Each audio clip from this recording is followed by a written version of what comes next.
अभी बच्चा ना तो लोक को जानता है, ना परलोक को जानता है, ना हित को जानता है, ना अहित को जानता है। अभी उसका ब्रह्मचर्य किसी काम लायक नहीं हुआ और वो उतर गया व्यभिचार में। क्या होगा उसका जीवन?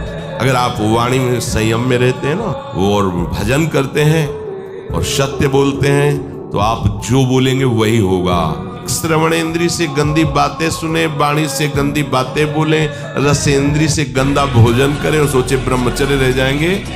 बिल्कुल नहीं, कदापि नहीं। ब्रह्मचर्य कोई खिलवाड़ नहीं है। ब्रह्मचर्य रक्षा तभी वो उपासक कर सकता है जब सर्वतोभाविन ब्रह्मचर्य होगा। सर्वतोभाविन नेत्र का ब्रह्मचर्य। जो नेत्र किसी को भी देखकर भोग कामना कर लेते हैं, भोग बुद्धि से देखते हैं वस्तु को, व्यक्ति को, किसी को भी, ये नेत्र से व्यभिचार हो रहा है। इसीलिए सावधान रहें।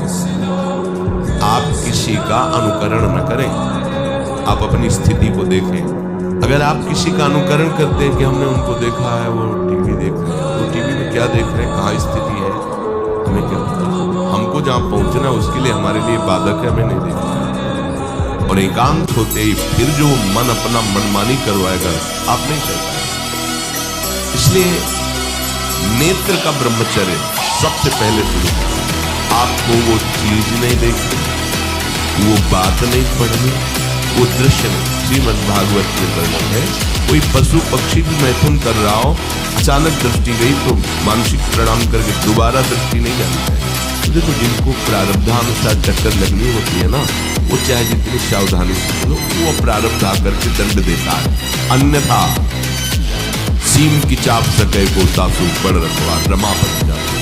आप जा रहे हो भगवत चिंतन करते हुए, तो प्रभु का नाम आपका पहरेदार अंग रक्षक है, कोई बाल भी बाका नहीं कर सकता। देखो, इतने बड़े महापुरुष पूज्य श्री राधा बाबा, श्री आद्याशक्ति भगवती की प्रसन्नता की आराधना कर रहे हैं कि श्री कृष्ण हमारे पति हो, इस सिद्धांत की पुष्टता की।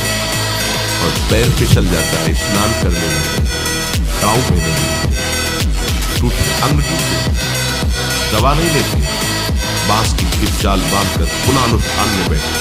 बलिहारी ये भागवती प्रारब्ध ऐसे महापुरुषों को भी दंड दे देता है। जो होना है उसे रोक नहीं सकते, जो नहीं होना उसे कोई कर नहीं सकता।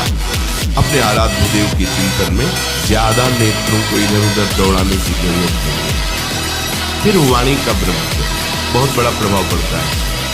यदि आप जवान से अश्लील बातें, गंदी बातें, कामुक बातें करेंगे तो आप ब्रह्मचर्य रह ही नहीं सकते। अगर आप वाणी से परस्पर शरीर आकर्षण वाली बातें करेंगे, बट उसको देखा तुमने क्या, बस आप गए। चाहे वो स्त्री शरीरधारी साधक हो या पुरुष शरीरधारी, परस्पर आकर्षण संबंधी यदि वाणी खुली आपकी, तो वाणी के व्यभिचार से आपका जनेंद्री का व्यभिचार प्रारंभ हो जाएगा। आप रोक नहीं सकते। इसलिए वाणी से भी कोई ऐसी वार्ता न कीजिए जिससे आपके अंदर काम वेदना बढ़े। श्रवणेंद्री का, कान से गंदी बातें, व्यभिचार की बातें, कामुक बातें सुनना जिससे हमारे हृदय में कामना जग जाए, बिल्कुल नहीं। क्यों? क्योंकि आप भी तो साधक हैं। श्रवणेंद्री का व्यभिचार हो रहा है।